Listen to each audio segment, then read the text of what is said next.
Bien le bonjour à vous, on se retrouve encore aujourd'hui en ce jeudi 15 août 2024 et aujourd'hui particulièrement, vous le savez, la communauté chrétienne catholique fête l'Assomption de Marie. Je souhaite donc une bonne fête à tous nos chrétiens catholiques. On est là ce matin encore et c'est parti, comme j'ai toujours l'habitude de le dire, pour 1 heure de temps en votre compagnie.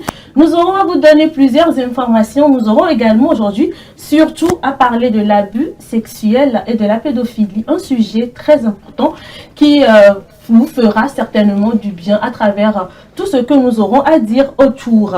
Ils sont là sur ce plateau, mes chers coéquipiers du jeudi matin. Ils sont au taquet, ils sont prêts, disposés à vous servir uniquement le meilleur. Bonjour Gisèle. Bonjour Blandine. Comment tu vas? Je vais très bien. Bonjour Jacques. Bonjour Gisèle. Je vais très bien. J'espère que les téléspectateurs également. Alors, c'est un plaisir de te revoir. Un plaisir partagé. N'est-ce pas? Bonjour Jacques, pourquoi tu me regardes comme ça? Je te regarde parce que ton sourire me fait croire que comme c'est l'Assomption, je me dis que c'est le sourire de la Vierge Marie, je vois. Ah ben pourquoi pas, je prends volontiers. Voilà. Ton sourire me fait du bien et je suis en forme. Je suis prêt pour le plateau du bien-être. Bonjour chers amis, bonjour à notre cher invité. Je sens que le plateau d'aujourd'hui sera très mouvementé, d'autant plus qu'on est à parité 2 hommes, 2 femmes. Ce sera chaud. Et justement, Jacques l'a évoqué tout à l'heure, nous avons un invité sur ce plateau. Il est juriste, c'est monsieur Esau Edeu Signa. Oui. Bonjour monsieur. Bonjour. Comment vous allez? Très bien. Un plaisir de vous retrouver sur ce plateau pour une deuxième fois. Je ne vais pas dire une seconde fois. S'il y aura une troisième fois. Comme on le dit, une fois n'est pas coutume. Voilà. Donc, alors, comment vous allez? Très bien. Vous êtes là aujourd'hui, nous allons aborder, comme je le disais à l'entame de cette émission, un sujet sur la pédophilie et l'abus sexuel. Oui. Des sujets d'actualité. Si vous suivez les réseaux sociaux, il y a pas mal de remue sur ces questions-là. On en parlera tout Justement. à l'heure. Alors, le décor étant ainsi planté, nous allons y aller avec la causerie, comme vous le savez très bien aujourd'hui. C'est encore spécial. Vous savez, c'est le plateau du bien-être. Qu'est-ce que vous voulez? Prenez-nous comme ça. Alors, pour ce matin, pour résumer, déjà, je vais vous poser une question. Est-ce que vous penchez pour la communauté de biens ou pour la séparation de biens? Gisèle. Ben, ça dépend, hein. Ça dépend parce que pour se lancer dans le mariage, c'est surtout avec un partenaire avec qui vous avez une vision, c'est pas, je veux dire une même vision. C'est-à-dire vous regardez dans le même sens. Et donc, ça va dépendre. Je ne peux pas dire oui ou non actuellement, mais je pense que ça va dépendre. Ça va dépendre. Bon, Jacques. Chez moi, ça ne dépend pas. Mais excusez-moi de le dire, chez moi, ça ne dépend pas. Chez moi, c'est séparation de biens en même temps. Pour ma propre sécurité. Ah bon? Et pour la sécurité de la femme. Quel genre de sécurité, par exemple? Genre de sécurité, vous voyez, je vais vous expliquer quelque chose. Chez nous en Afrique, il n'y a pas qu'en Afrique, quand le monsieur décède aujourd'hui, mais on vient, on ramasse tout. Alors, je dois protéger mes enfants. Je protège la femme elle-même. Pourquoi? Parce que, d'abord, pour moi, le mariage, c'est un contrat. Je considère le mariage comme un projet d'entreprise. Et dans mon entreprise, il y a l'actif et le passif. Et toute personne également, tout employé a son actif et son passif. Tout employé également son patrimoine. Alors, si on met ça ensemble et qu'un jour il y a problème, ça veut dire qu'on va tout saisir. Et là, je n'étais pas protégé. Nos enfants vont devenir quoi? Récemment, il y a une histoire en Côte d'Ivoire aussi comme ça où on a pris tous les biens du monsieur. La femme, oui, la femme, voilà, est restée comme ça, dépourvue de tout. Mais mes sœurs, moi, je dis non, oui. Donc, actuellement, il y a des démarches qui sont en cours pour pouvoir permettre à ces enfants-là d'entrer en possession des biens C'est pour ça, moi, je dis, chez moi, là, il n'y a pas à discuter, séparation des biens. Et le problème, parfois, c'est qu'on ne prend pas le soin d'expliquer aux femmes le bien fondé de la séparation des biens. C'est tout comme le bien fondé de la polygamie, de la monogamie. Jacques, c'est bon. Pardon. Là où tu vas, là où tu vas, parce qu'il n'était pas sur le plateau la dernière fois. Ça le rongeait, il devait sortir un sujet dessus. Sincèrement, il faudrait que les couples prennent le temps de bien comprendre et de cerner les contours. Sinon, dans le commun du mortel ou encore selon ce que pensent la plupart des gens, on dit oh, séparation des biens, le monsieur ne t'aime pas, hein. Ça veut dire que ton bien à part, son bien aussi à part, c'est pas bon. Quand c'est communauté de biens là, ce qui appartient au monsieur t'appartient. Ce qui t'appartient, appartient. Pardon! Ne commettez pas cette erreur. Le juriste va mieux éclairer. C'est ça, justement. Justement, c'est pourquoi il est sur ce plateau, pour nous éclairer le plus sur le sujet. Alors, pour vous, est-ce que la communauté de biens est meilleure à la séparation des biens? Alors, ces régimes, c'est pour régir la manière dont vos biens seront gérés quand vous serez mariés. Oui. Donc, chacun a des biens ou chacun va acquérir des biens au cours du mariage. Donc, tout dépend de votre projet. Et la communauté des biens, c'est qu'au cours du mariage, vos biens sont en communauté. Donc, on parle de biens communs. Tous vos biens que vous allez acquérir au cours du mariage sont considérés comme des biens communs, même des donations et tout. Vos salaires, vos revenus sont considérés comme des biens communs. Alors, quel est l'intérêt? Peut-être c'est aussi de protéger les époux. Ça dépend des activités que les deux font. Maintenant, par rapport à la séparation, c'est qu'au cours du mariage, vos biens sont gérés de façon séparée. Lorsque vous allez acquérir des biens au cours du mariage, ces biens sont séparés. Maintenant, c'est plus intéressant de choisir la séparation des biens. Et souvent, je le conseille parce que quand vous faites une activité, par exemple, et que vous tombez en faillite, si vous êtes dans l'origine de la communauté, il se pourrait que lors de la saisie des biens, on puisse tout saisir. Mais quand il y a une certaine séparation, une certaine protection, le patrimoine de l'un des époux est protégé. Et peut-être je voudrais attirer l'attention qu'il y a un troisième régime que prévoit la loi, c'est la participation au meublé à quai. C'est-à-dire au cours du mariage, les biens sont séparés. Maintenant, au divorce ou à la rupture, au décès de l'un des conjoints, c'est-à-dire qu'à la fin du mariage, donc les biens sont mis en communauté. Ça aussi, ça peut être une autre approche plus intéressante, dans la mesure où, lorsque vous vous mariez, vous gérez vos biens de façon séparée et éventuellement, quand il y a divorce, peut-être l'autre se retrouve dans une situation vulnérable parce qu'entre-temps, elle a été appauvrie ou elle n'a pas assez de moyens après le divorce. Mais quand vous optez pour le régime hybride, là, c'est qu'à la sortie du mariage, ou quand vous divorcez, par exemple, là, quand les biens seront mis en communauté, seront partagés, peut-être ça pourra rééquilibrer les choses. Donc, tout dépend de l'aspiration de chacun, mais il faudra que les époux comprennent mieux en fonction de leurs intérêts, en fonction de ce qu'ils attendent et choisir le régime. Donc, on ne choisit pas par rapport aux sentiments. C'est pas parce que c'est séparation de biens qu'on ne vous aime pas.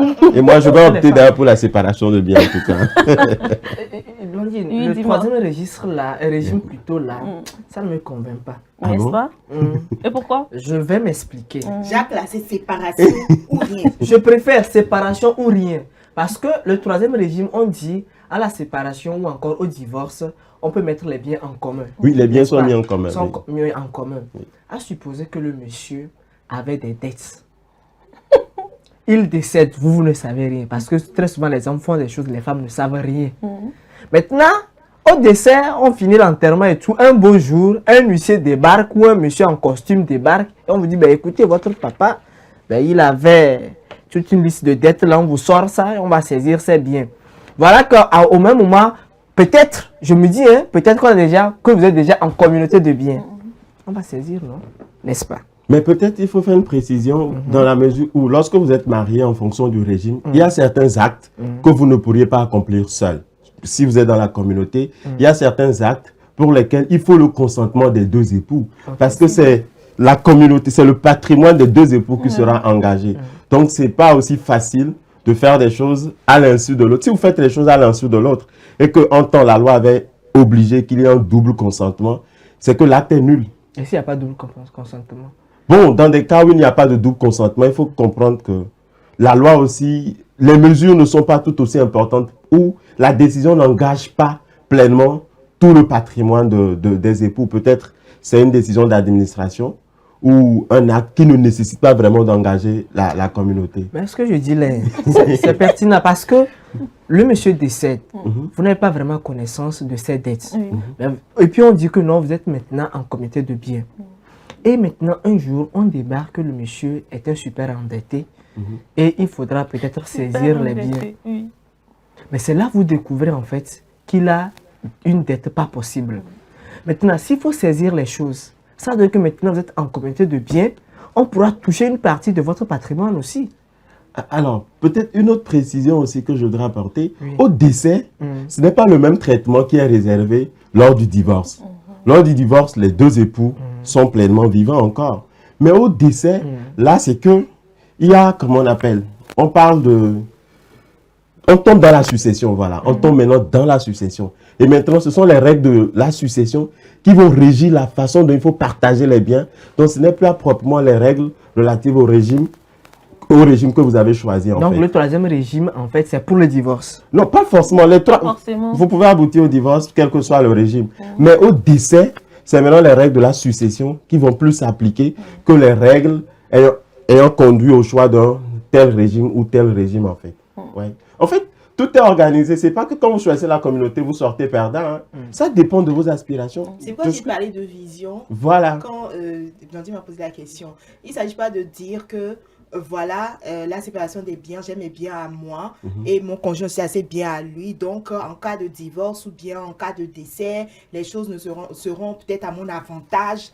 Il ne s'agit pas de ça. Il s'agit de vos aspirations et de ce que vous êtes. C'est que de votre vision à long terme, en fait. C'est sur ça qu'on se base. Quand il faut contracter mariage, c'est sur ça qu'on se base pour choisir le régime qui est.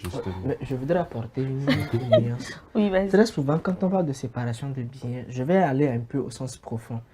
Et c'est la même chose dans le couple. La femme, très souvent, elle dit son argent, c'est pour elle. Et quand vous êtes en couple, dans la gestion des biens, la femme peut beau avoir son salaire, elle dit c'est pour elle. Okay. Le monsieur finance toujours. Donc, dans cette histoire de séparation de biens, la femme sera tentée un jour de vous dire son bien là, c'est propre à elle. Vous aussi, vous gérez vos biens. Mais en tant qu'époux, vous devez contribuer. La femme peut avoir une voiture, elle va demander à l'homme de ne pas conduire parce que c'est son bien. Alors, je voudrais qu'on explique aux femmes, en fait, que quand on parle de séparation de biens là, c'est sur un plan juridique pour des mesures de protection. Mais quand on vit ensemble là, c'est communautaire. Cette séparation de biens là, c'est par principe, voilà, judiciaire, pour que les gens maîtrisent mieux. Sinon, ça là, c'est dangereux. Vous vous imaginez, dans cette histoire de séparation de biens, la femme est capable d'acheter un terrain, construire là-dessus, et elle gère ça à l'insu du monsieur. Mais quand il y a un problème, vous imaginez, il y a une dame même qui a construit et a mis la maison en location, et a demandé au monsieur d'aller payer la maison là, que c'est bon pour eux. Le monsieur a payé, il verse le salaire pendant des années. C'est après qu'on découvre que cette maison là, mise en location, appartenait à sa femme. En fait, je te renvoie en même temps. Ce sont des, je sais pas comment je dis, des vices qu'on retrouve au sein des couples. Ouais. Ça, je pense que ça n'a pas directement un lien avec le choix du régime, au fait. Ouais. Ça dépend de la personne. Il y en a qui ne comprennent pas bien, sincèrement. Bon, ce que Jacques est en train de dire, c'est vrai quand même, parce que le régime, comme il a dit, c'est pour protéger à l'avenir, quand il y aura peut-être divorce ou bien une quelconque séparation, c'est-à-dire un décès. Mais il y a des personnes qui ne comprennent pas ça. Tant que c'est la séparation des biens, c'est que mes biens m'appartiennent et les biens, voilà, les biens du monsieur aussi lui appartiennent et il gère comme ça. Mais moi, j'ai une autre question à vous poser. Ouais.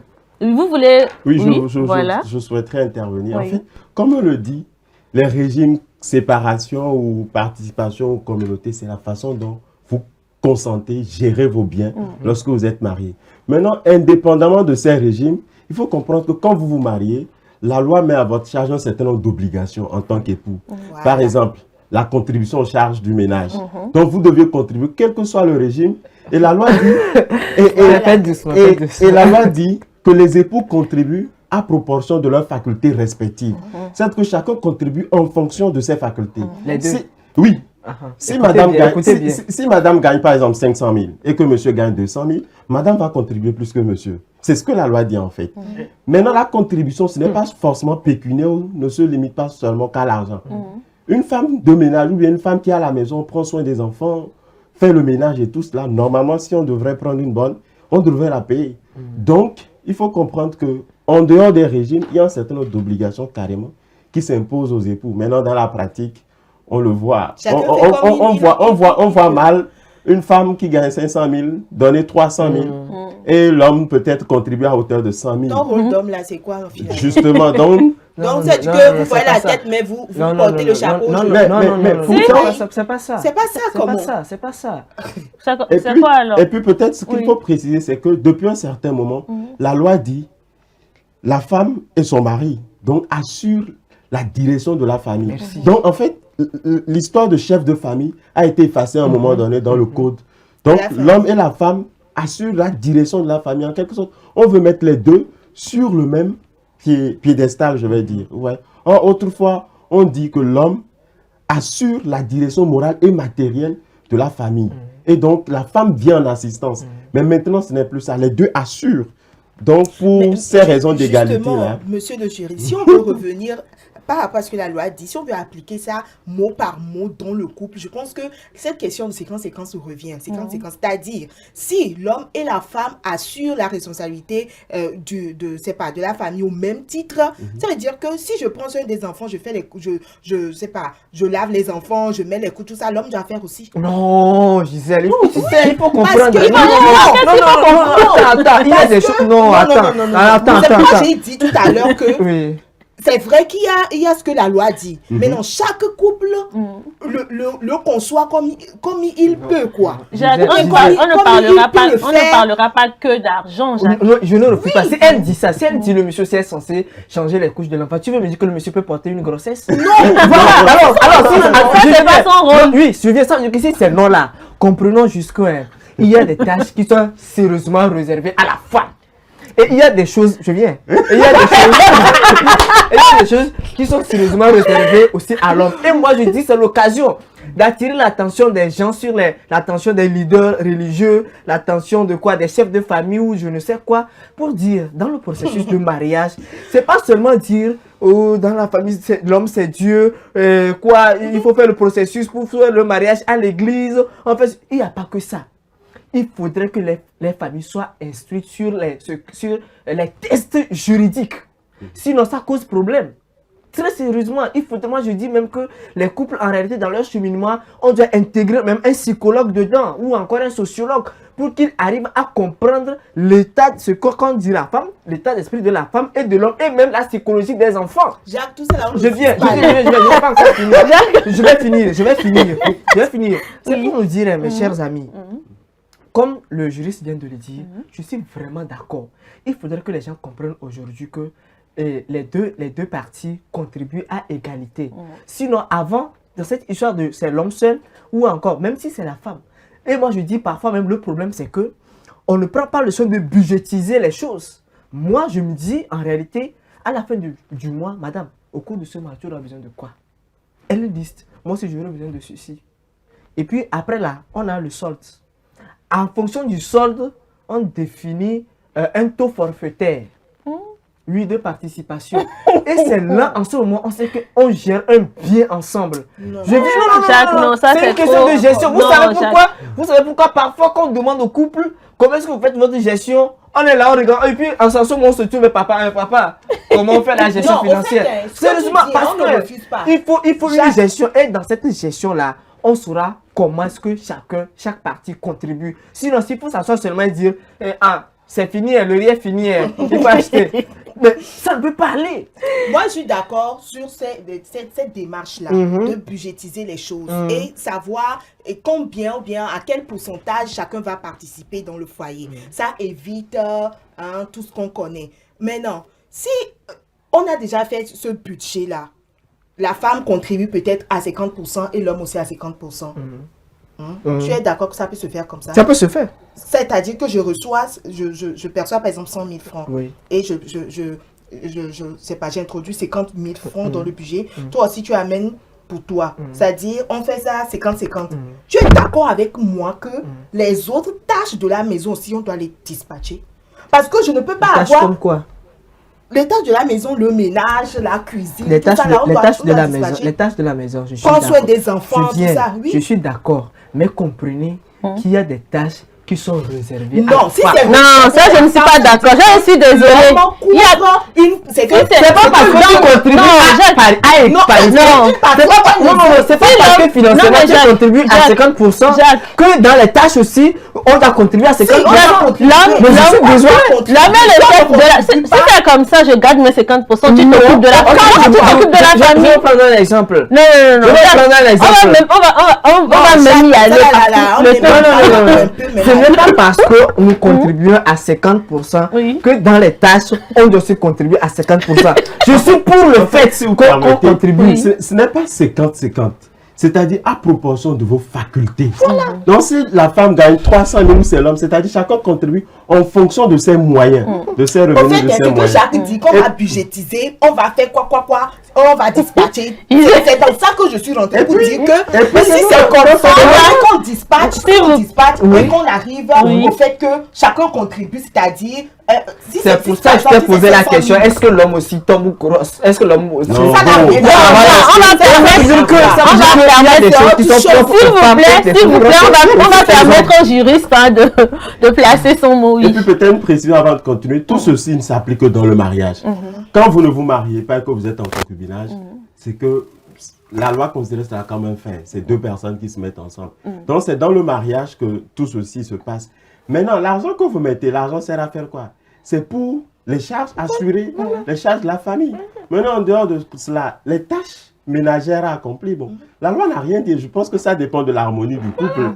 Ouais, donc, en principe, il ne devrait pas avoir de problème par il rapport va à... avoir, Tu as non, compris, tu non? n'as pas compris. Ça va avoir problème lorsque l'homme exige que j'investisse plus que ce que je ne devais. Non, C'est que Gisèle, c'est pas ça. oui, c'est ça. Non. Et en même temps, il refuse d'assumer l'autre côté. Si c'est comme ça, ce que tu avais dit premièrement, que si la femme est ménagère, elle est peut-être Très elle va au rapidement, boulot, Gisèle. mais à la maison aussi, elle s'occupe des tâches ménagères et tout. L'homme va devoir payer ça.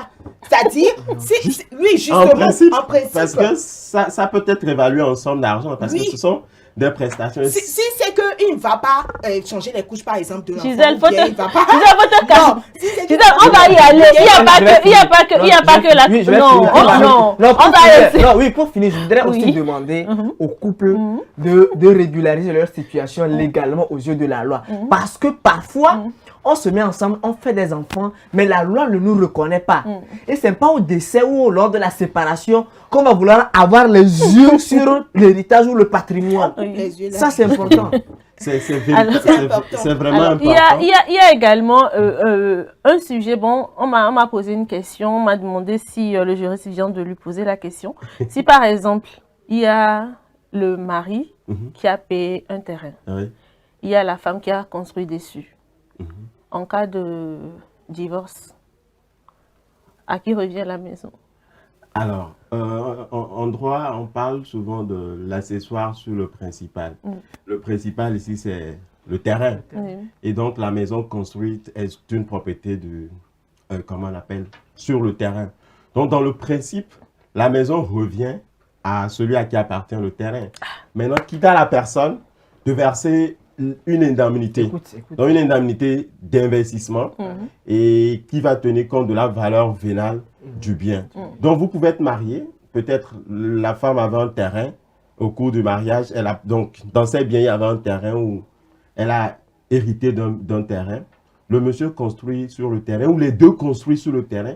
Si éventuellement il y a divorce, le terrain reste toujours dans le patrimoine de la femme. Sauf que sur le bien construit, on va évaluer une indemnité et qui sera versée donc à l'autre époux. Mais Voyez, non, en fait, moi, Oh, j'aimerais non, que- c'est bon, Gisèle, Non, je veux te non, demander- s'il pour faire te plaît. peut-être On est plus. talonné vraiment par le temps. Si on veut continuer avec les Là, questions. on va faire partie Non. donc Non, parce que là, il faut vraiment qu'on y a eu. c'est pour faire vraiment simple. Sinon, il y a d'autres règles qui rentrent en jeu et tout cela, mais très simple. C'est que celui à qui appartient le terrain devient propriétaire et se charge de verser une indemnité en tenant Est-ce compte que de je la peux poser une valeur. question en suspense? Ok, d'accord, vas-y. Et si, par exemple, c'est moi qui ai payé le terrain Mhm. et c'est l'homme qui a construit, Mhm. mais je veux mon terrain, c'est que ce terrain, moi, terrain-là, je ne veux pas qu'on me paie, je ne veux pas indemnité, quoi. C'est que c'est mon terrain, je veux. Moi, j'ai Si va démolir sa moi, j'ai maison, sur ça, il astuce, démolit. moi, j'ai astuce pour ça. Celle qui pense qu'elle a terrain et le monsieur est venu construire sur ça, elle veut terrain là. C'est simple. Tu peux payer un terrain aujourd'hui à 300 000, tu comprends. Mais la maison que moi je vais construire sur ça là, c'est plus de 80 millions. Et puis, c'est mon terrain. Comment on va m'indemniser? Comment on va m'indemniser là? C'est pas en fonction ce serait en fonction de mes 80 millions que moi j'ai investi. C'est pas que 300 000 qui ont payé terrain. C'est terrain, moi, je veux. Mais c'est 300 000 qui ont payé terrain. Et puis, ce qu'il faut préciser aussi, c'est que la situation change. Si la femme n'avait pas donné son consentement, il y a aussi ça. Là, le monsieur, bien que ça soit en couple, il devient, comment on appelle, un possesseur de mauvaise foi. La femme, il va construire sur un terrain qui n'est pas qui ne fait pas partie de sa propriété. Là, on parlera de possesseur et de mauvaise foi. Et la femme peut demander au juge qu'on démolisse le bien. Maintenant, si c'est en pleine harmonie, en plein consentement, que le monsieur construit, et après vous dites vous voulez votre terrain, là c'est que dans les mesures idoines, c'est comment on appelle, c'est d'indemniser.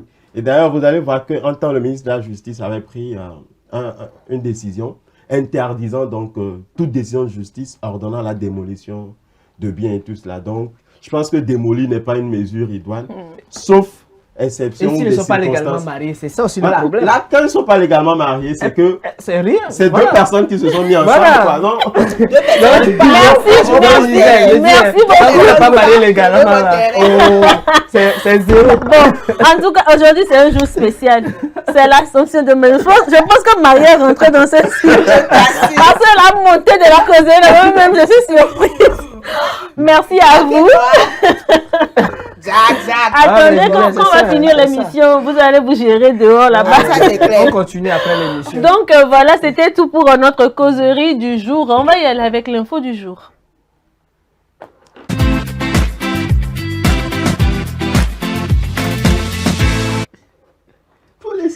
Une nouvelle souche de Mpox, ancienne connue sur le nom de variole du singe, se propage en Afrique à un rythme alarmant. Plus de précisions avec nos confrères de Africa News. Une nouvelle souche de Mpox, anciennement connue sous le nom de la variole du singe, se propage en Afrique à un rythme alarmant. Un total de 38 465 cas de cette maladie ont été recensés dans 16 pays africains depuis janvier 2022 pour 1456 décès, avec notamment une augmentation de 160% des cas en 2024 comparé à la même période de l'année dernière, selon les données publiées la semaine dernière par l'agence de santé Africa CDC qui ajoute que le nombre de décès a fait un bond d'environ 19%. Avec son plus haut niveau d'alerte, Africa CDC a appelé à l'action pour enrayer la propagation du virus. L'agence de santé indique que le Mpox a désormais traversé les frontières, touchant des milliers de personnes à travers le continent. Mercredi, l'Organisation mondiale de la santé prévoit une réunion d'experts afin d'envisager une déclaration d'urgence similaire pour le virus Mpox. L'Agence sanitaire des Nations Unies a déclaré qu'il y avait eu plus de 14 000 cas et 524 décès cette année, ce qui dépasse déjà les chiffres de l'année dernière. Jusqu'à présent, plus de 96% des cas de décès de la variole du singe sont survenus dans un seul pays, il s'agit du Congo. Les scientifiques redoutent la propagation d'une nouvelle version de la maladie dans ce pays qui pourrait se transmettre plus facilement entre les personnes. Voilà, donc il est donc recommandé à tous de prendre des mesures de précaution contre la variole du singe. Nous allons donc y aller avec la publicité.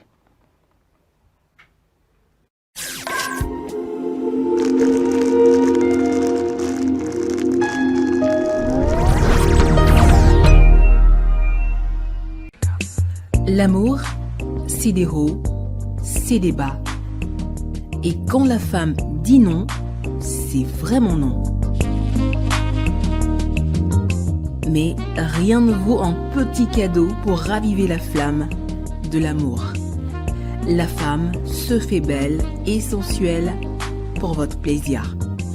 Claudia Lingerie, nous disposons de toute une collection de sous-vêtements haut de gamme pour hommes, femmes et enfants à un bon prix. Soyez ceux qui portent des sous-vêtements confortables. Claudia Lingerie, nous sélectionnons pour vous de la lingerie fine de qualité pour sublimer vos soirées. Claudia Lingerie sur la route d'Agbalépédo, juste à côté du monument Grand Œuf Blanc. Infoline 00228 97 01 03 03 0228 97 01 04 04. Claudia Lingerie, l'élégance a une adresse.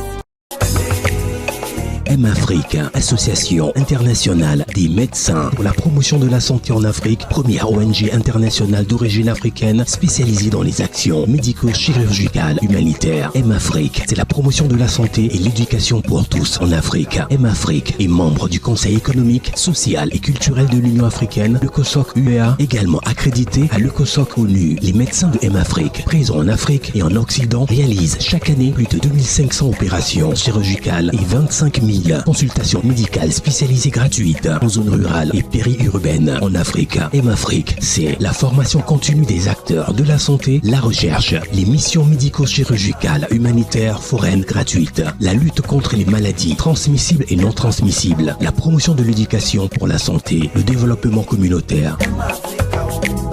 M-Afrique, une nouvelle vision de la solidarité africaine. M-Afrique, c'est amener l'hôpital vers les populations rurales et vulnérables.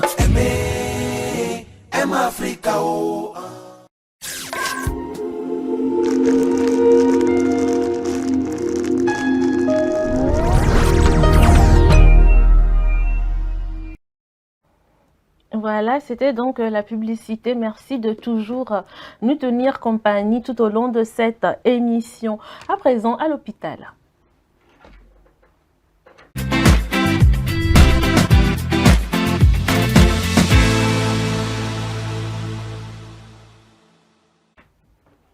Donc, à l'hôpital aujourd'hui, Gisèle a décidé de nous parler de la seringue. Oui, Blondine, aujourd'hui nous allons parler de la seringue. J'espère que tu n'es pas venue me piquer ici. Non, pas du tout. D'accord. Voilà, c'est la seringue. Et bon, on va bien. La seringue, c'est ça. J'espère que tout le monde connaît la seringue. À l'hôpital, c'est avec ça on nous pique la plupart du temps. C'est ça. Vous voyez que c'est hermétiquement fermé. C'est pour mesure de protection. Donc on l'ouvre comme ça. Fait sortir. Ça, c'est ça la seringue. Et voilà, l'aiguille est ici. Vous voyez. Donc c'est un peu ça. Je vous ai déjà montré. C'est l'aiguille qui fait peur. Je te dis. Donc, on peut dire que la seringue est en tube. Voilà, c'est ça. C'est un tube muni d'un piston. D'un piston qui est terminé par une ouverture sur laquelle se fixe une aiguille creuse ou un petit tube. Voilà, c'est ça. L'aiguille en question est... Je te fais ça. Oui, fais-moi ça. Merci. Alors, nous tous connaissons l'utilité. Voilà, c'est ça. C'est ça l'emprunt. Mais on constate que il y a différents types de seringues. Donc, selon la seringue, l'aiguille aussi diffère. Oui, donc c'est ça. Il y a des seringues qui sont un peu plus petites que ça, d'autres plus grosses que ça. Il y a d'autres que les vétérinaires même utilisent pour donner à manger aux animaux, même pour les vacciner, etc. Donc, voilà. Je t'aime beaucoup. Ça, merci. Alors, en médecine, les seringues servent à réaliser des injections intraveineuses, des vaccins et des injections de médicaments liquides. Comme je l'ai dit tout à l'heure, les vétérinaires l'utilisent aussi pour alimenter ou hydrater un animal. La seringue est alors utilisée dans ce cas sans aiguille, comme ça, sans aiguille, pour donner à manger ou alimenter les animaux. Alors, on va parler de l'utilité. J'ai dit tout à l'heure que les seringues diffèrent. Il y a des seringues de 1 millilitre à 50 millilitres. C'est-à-dire, il y a des seringues qui sont plus grosses que ça, il y a des qui sont plus petites que ça, et c'est en fonction de la seringue qu'on adapte aussi l'aiguille. Alors, nous allons rappeler qu'avant, il existait des seringues que l'on mettait à ébullition, histoire ce sont des seringues à usage multiple. Et pour désinfecter ou stériliser, on les mettait à ébullition, pour pouvoir le réutiliser. Mais maintenant, il n'y a plus ces genres de seringues. Les seringues qui existent maintenant sont des seringues à usage unique qui sont jetables. Alors, comment se fait, on va parler de comment se fait la gestion de ces seringues-là. Comment se fait la gestion de ces seringues, dans le sens où on vient d'utiliser la seringue et quand c'est une seringue usée qu'on veut jeter. Parce que n'oublions pas qu'il y a des fois on l'utilise sans les guilles et des fois on l'utilise avec les guilles. Donc ce sont on peut dire que ce sont des déchets biomédicaux qu'il faut jeter. Et donc il y a une manière de le faire. On utilise un contenant pour objets tranchants conçus pour jeter les aiguilles. On les met la plupart du temps, on met les aiguilles et les seringues usagées dans un récipient avec la pointe en premier. C'est-à-dire, on met ça comme ça. C'est pas la pointe en premier, quoi. Alors, on garde le récipient fermé. On garde le récipient fermé entre les utilisations. C'est-à-dire, s'il y a beaucoup d'utilisations, vous avez utilisé 2, 3, 4 seringues. À chaque utilisation, il faut jeter la seringue usée dont le récipient est fermé et le mettre ou bien les mettre hors de portée des enfants et des animaux. Aussi, il y a une manière ou bien il y a un processus que le personnel soignant utilise pour gérer ces déchets-là. Donc, ça, nous, on ne sait pas comment ils le font. Ils ont souvent une chambre d'incinération là. Oui. Donc, on met les déchets là-bas et puis on allume à une température donnée. Ça réduit tout ensemble, en fait. Oui. Donc, on aura l'occasion d'en parler une autre fois. Donc, je peux dire que c'est ça. On a compris aujourd'hui l'utilité de la seringue et les différents types de seringues qu'il y a. Les seringues les plus utilisées, ce sont les seringues jetables. Voilà. En gros, c'est ce que... On raconte même que dans le temps, oui, voilà. On te fait coucher la personne à la fenêtre et on envoie. Quand on est proche de la personne, avant de trouver la veine, c'est compliqué. Maintenant, la personne est loin, elle t'envoie. Et on t'envoie.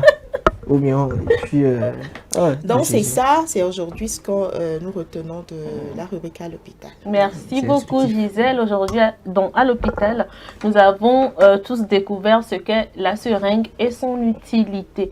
Nous allons y aller avec la musique et on revient juste après. Plateau, j'espère que notre sélection de ce matin vous a fait plaisir. C'était une petite rétro avec Collins. Ça m'a fait du bien. C'était toujours bien avec lui, c'est le beau temps. Ouais. Alors, nous allons poursuivre donc cette émission et aujourd'hui, je vous le disais tantôt, à l'entame de cette émission que nous aurons à parler de l'abus sexuel et de la pédophilie avec Monsieur Signa qui est toujours en notre compagnie. J'espère que vous prenez plaisir avec nous sur ce plateau. Bien évidemment. C'est toujours un plaisir. Évidemment, oui. Alors, nous allons y aller avec la toute première question que j'ai pour vous. Oui. C'est quoi exactement la pédophilie et c'est quoi l'abus sexuel? Alors, la pédophilie, je vais peut-être commencer par une définition donnée par les psychologues. Les psychologues disent que la pédophilie est un trouble psychologique. Pour un adulte ou un adolescent d'avoir une certaine attirance à l'égard des personnes prépubères, donc des enfants, des mineurs, on va dire des mineurs, ou encore des personnes qui n'ont pas encore atteint l'âge de la puberté. C'est quel âge, pardon, c'est important. Alors, justement, donc, légalement, le code pénal togolais a réglé la question en définissant un âge pour parler de pédophilie. Et pour être fidèle au test, je vais lire carrément le test parce que en droit pénal, il y a un principe qui dit la loi pénale est d'interprétation stricte, c'est-à-dire mot pour mot. Et quand quelqu'un commet une infraction ou commet un acte qui ne rentre pas dans ce qui est prévu, soit il n'y a pas d'infraction prévue, mais on ne peut pas modeler. Donc, je vais être strictement ce que dit la loi. Donc, la loi dit constitue la pédophilie tout rapport ou attouchement sexuel de quelque nature que ce soit commis par une personne majeure sans fraude, menace, contrainte ou violence sur la personne d'un enfant de moins de 15 ans. Donc chez nous, tout enfant de moins de 15 ans, donc, ou toute autre exposition ou exploitation à des fins commerciales ou touristiques de photographies, d'images et de sons obtenus par un procédé technique quelconque, de films ou dessins à caractère pornographique, mettant en scène un ou plusieurs enfants âgés de moins de 15 ans. Voilà comment notre code pénal définit la pédophilie. Donc, dans un premier temps, une personne adulte qui exerce sur un mineur de moins de 15 ans des attouchements sexuels ou obtient des faveurs sexuelles à l'endroit de ce mineur. La loi estime qu'un enfant de moins de 15 ans ne peut pas consentir ou n'a pas encore le consentement, le discernement clair. En dehors de cela, la pédophilie aussi consiste à exploiter les images des enfants de moins de 15 ans à des fins commerciales, des images à caractère sexuel, à des fins commerciales, des fins pornographiques, etc. Donc voilà comment la loi définit la pédophilie. Ça devient intéressant. Aujourd'hui, je suis éclairé 15 ans. Ça doit dire que ça peut aller. Maintenant peut-être, vous permettez, ailleurs, quand vous prenez une autre disposition, entre-temps, le ministère de l'enseignement primaire et secondaire il y avait une loi en ce sens où on a monté l'âge à 16 ans. On n'a pas véritablement parlé de pédophilie, mais on a dit que tout rapprochement sexuel avec un enfant, une élève ou un élève de moins de 16 ans. Donc, voyez, donc ça dépend des circonstances aussi. Ok, au moins aujourd'hui on sait que c'est à partir de 15 ans. Parce que en fait, moi mon problème c'est qu'aujourd'hui nous avons une génération de filles qui, en tout cas, on dit qu'elles sont innocentes, mais j'assure qu'elles ne sont pas innocentes. Parce qu'à 15 ans, ce que ces petites-là peuvent vous faire, même les aînés de 25 ans n'arrivent pas. Elles Tu as déjà fait l'expérience. Non, ce sont des études et des réflexions, est-ce que vous voyez? Alors, il y a un fait qui s'est posé et qui a attiré mon attention. Une fille s'est plainte comme ça un jour et le monsieur, on l'a enfermé. La fille était consentante, hein. Et à un moment donné, la fille commence par crier, elle se rend directement à un poste de police. Elle dit le monsieur a abusé d'elle. Ou en fait, le monsieur voulait en tout cas abuser d'elle. Et puisqu'elle n'avait pas encore 18 ans, mais elle était, quand tu la prends de façon, sa morphologie, tout ce qu'elle connaissait, en tout cas, c'était pas une mineure. Elle mange bien. Elle mange bien. C'était pas une mineure. Mais je vous dis que le monsieur là a eu tous les problèmes. Alors moi, je voudrais revenir sur la question. Comment est-ce que la législation définit-elle l'abus sexuel sur mineur? Et mineur, je voudrais avoir précision. Est-ce que mineur, c'est encore 15 ans? Ou bien mineur, c'est avant, c'est-à-dire c'est 18, bon, moins de 18 ans. Avant 18 ans. Alors, parce qu'il y a des filles, quand on les prend, on vous dit qu'elle a 15 ans récemment, même la jeune fille qui est à côté ici, elle a tout. Curieusement, sa maman me dit qu'elle a 15 ans. Je ne revenais pas. Heureusement pour lui, il a demandé. Alors, l'abus sexuel, on va comprendre comme une position dominante. Donc, vous usez d'une position dominante pour imposer donc des, je ne sais pas, je vais dire pour obtenir des faveurs sexuelles à l'égard d'une personne. Maintenant, quand on parcourt la loi, comme je le dis, le code pénal est d'interprétation stricte, vous n'allez pas avoir d'infraction où quelque part c'est intitulé abus sexuel sur mineur. Mais peut-être c'est les comportements qui pourront être appréciés en fonction d'une autre infraction. Maintenant, quel est l'âge? Si c'est moins de 15 ans, on pourra mettre ça dans la catégorie de la pédophilie. Maintenant, si c'est pas sur un mineur et que c'est sur quelqu'un qui a plus de 18 ans ou quelqu'un qui a 16 ans, 17 ans, ça dépend. Si ce n'est pas un élève, on pourra mettre ça sous le sceau du viol. Donc, vous voyez? Donc, il n'y a pas d'infraction dans le code qui dit abus sexuel sur mineur. Quand c'est des attouchements ou des faveurs sexuelles vous obtenez chez un mineur ou un enfant de moins de 15 ans, on sait que la pédophilie règle le problème. Maintenant, au-delà, quand c'est toujours mineur, ça dépend, on peut aller sur le terrain du viol. Voilà. Attendez, vous permettez. Cette histoire, parce que c'est pour sincèrement nous aider. Parce que il y a un monsieur qui est revenu des États-Unis. Il a voulu organiser une petite fête. Voilà, on va se défouler un peu. Donc, il a souhaité qu'il y ait cette petite fille-là. En tout cas, je ne suis pas sûr qu'elles ont moins de 18 ans. Bon, en tout cas, ce sont des filles quand même qui ont...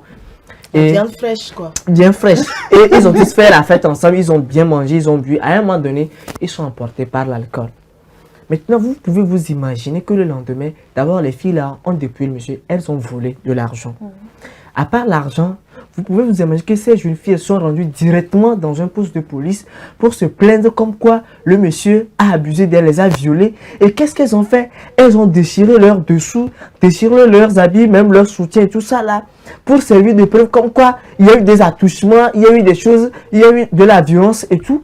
Mais le monsieur a eu tous les problèmes. À un moment donné, il fallait faire une négociation. Maintenant, qu'est-ce qui prouve qu'il n'a pas fait ça? Non, il n'a pas fait. Ok. Il n'a pas fait. Moi, j'aimerais savoir, dans ce cas que Jacques vient de citer, avec tous ces crimes-là, ces infractions, qu'est-ce que, selon la loi, qu'est-ce que l'auteur de ces crimes-là encourt? Alors, il faut dire que surtout quand on est en matière pénale, il y a aussi les questions de droits de l'homme qui font surface. Et donc, quand on estime qu'une personne est présumée auteur d'infraction, c'est que l'infraction est traitée selon le respect d'un certain nombre de principes. Surtout, on met en avant les questions de droits de l'homme. Et avant de répondre à votre question, il faut dire que la police, je ne sais pas c'est dans quel pays, mais si c'est au Togo, la police ne peut pas se lever tout de suite, ou encore le procureur de la République ne peut pas poursuivre s'il n'y a pas suffisamment de preuves. Donc, c'est véritablement important. Voilà. Donc, on ne poursuit pas sur les sentiments parce que quelqu'un est venu vous dire que j'ai été abusé. Ok, c'est qui? Allons chercher la personne. Maintenant, quand il s'agit de la pédophilie, puisqu'on parle de la pédophilie, il faut dire que il y a des peines d'emprisonnement et des peines d'amende. En ce qui concerne les peines d'emprisonnement, vous pouvez encourir une peine d'emprisonnement de la personne, je ne parle pas de vous. Donc, la personne peut encourir une peine d'emprisonnement de 10 ans à 20 ans. Vous imaginez, et ensuite, en termes d'amende, une amende de 25 millions à 50 millions de francs CFA. C'est au Togo. Donc, oui, c'est au Togo. Si c'est au Togo. Donc voilà, par exemple, la pédophilie, puisqu'on parle de la pédophilie. Maintenant, s'il s'agit du viol aussi, il y a, je n'ai pas les chiffres en tête, mais également, en fonction d'un certain nombre de circonstances en face et tout, on apprécie, et par rapport à la condamnation qu'il faut appliquer à la personne. Voilà. Alors, face à ce genre de situation, il y a beaucoup de personnes qui se réfèrent aux juristes. Oui. Quel est réellement le rôle des juristes dans ces affaires-là? Alors, la première des choses, quand une victime s'adresse à un juriste, c'est l'écoute. Il faudra écouter la personne. Et maintenant, après avoir écouté la personne, l'autre chose, si vous estimez réellement que la personne est victime, c'est de se rapprocher du procureur de la République en portant plainte. Donc, la personne porte plainte, donc vous pouvez aider la personne à rédiger la plainte ou très souvent, on renvoie la personne devant un avocat. Ça dépend de la complexité. Si c'est une affaire mineure, un juriste tout simplement, qui n'est pas avocat, peut rédiger la plainte, aider la personne avec la plainte. Et maintenant, on saisit le procureur. Donc, lorsque vous saisissez le procureur avec la plainte, le procureur aussi, c'est un juriste. Donc, le procureur, qu'est-ce qu'il fera? Il va délivrer un soit transmis pour qu'on aille chercher la personne que vous accusez. Et donc, quand on cherche la personne, on va l'écouter, on va faire des enquêtes. Très souvent, c'est la police qui va chercher la personne, on fait des enquêtes, on écoute la personne. Et si on estime réellement que la personne est présumée, on parle jusque-là de présumé auteur des faits en question, et ça dépend de la complexité. Si l'affaire est complexe, là, on va instruire l'affaire. On va aller en cabinet d'instruction, on va rassembler les preuves nécessaires. Et maintenant, après tout, le procureur de la République va juger de l'opportunité de requérir ou pas. Et donc là, maintenant, on va aller devant le juge en audience publique où le juge va statuer sur l'affaire en fonction des éléments de preuve et tout et tout. Et puis, on va condamner la personne. Donc, voilà une autre mesure. Maintenant, autre chose que les juristes font, c'est de la sensibilisation. Vous savez, quand on n'est pas juriste, parfois, on a du mal à comprendre les textes. Alors qu'on nous dit quelque part que nul n'est censé ignorer la loi. Donc, ce qu'on est en train de faire, ce que je suis en train de faire actuellement, c'est de la sensibilisation. Donc, c'est ce que les juristes font. Parfois, vous allez voir des ONG qui existent. Par exemple, vous allez entendre parler de la clinique d'expertise juridique et sociale. C'est une clinique qui est disponible, qui accompagne les personnes victimes de ce genre d'infraction. Il y a encore d'autres groupements qui ne sont pas forcément groupements de juristes. Vous allez entendre le collectif Non c'est Non. Voyez, dans une affaire récente, le collectif Non c'est Non a fait une sortie pour pouvoir dénoncer des comportements qu'on a vus sur les réseaux sociaux. il y a aussi Amnesty International. Donc, il y a des institutions, des organes qui sont là. Parfois, alors, il y a des juristes ou pas, mais qui accompagnent ces victimes-là à ce que la justice soit rendue. Alors, pour que la justice soit rendue, parfois, on demande qu'on ait un avocat. Et parfois, moi, j'ai un souci parce que des fois, il y a des cas qui se présentent et on vous dit, il faut porter plainte, va porter plainte. Mais est-ce que un simple citoyen, en tout cas, je prends le cas du Togo, est-ce qu'un simple citoyen peut se lever et aller porter plainte sans que la personne n'ait un avocat? Parce que souvent, il faut avoir les moyens pour avoir un avocat. Ou bien aujourd'hui, la loi a simplifié les choses.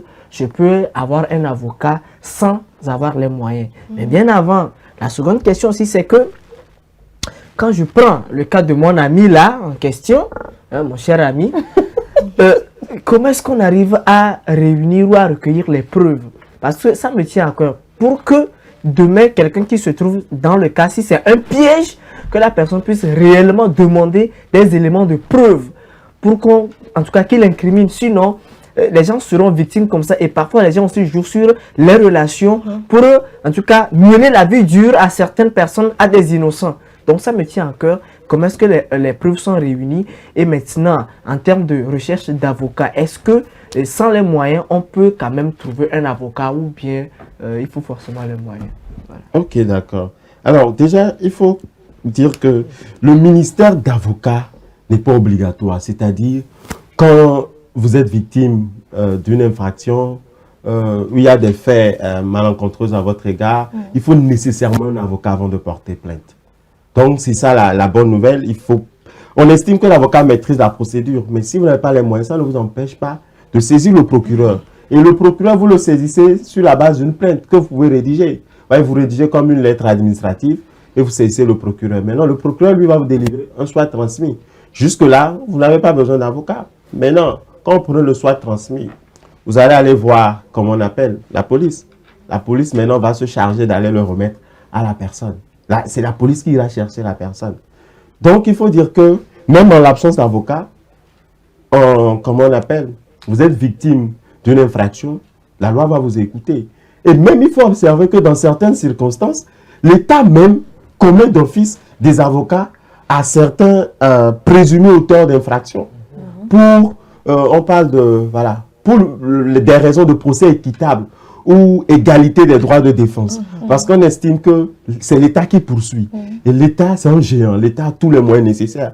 Et donc, il ne sera pas intéressant que l'État poursuive un citoyen lambda qui n'a pas... Voilà. Même si vous avez été reconnu, bon, coupable, c'est lorsque la loi décide. Vous êtes présumé auteur d'infraction de pédophilie. L'État même peut encore commettre un avocat pour vous défendre. Ouais, au nom du respect des principes de droits de l'homme et tout cela. Maintenant, ça ne veut pas dire que quand vous avez un avocat, vous gagnez forcément.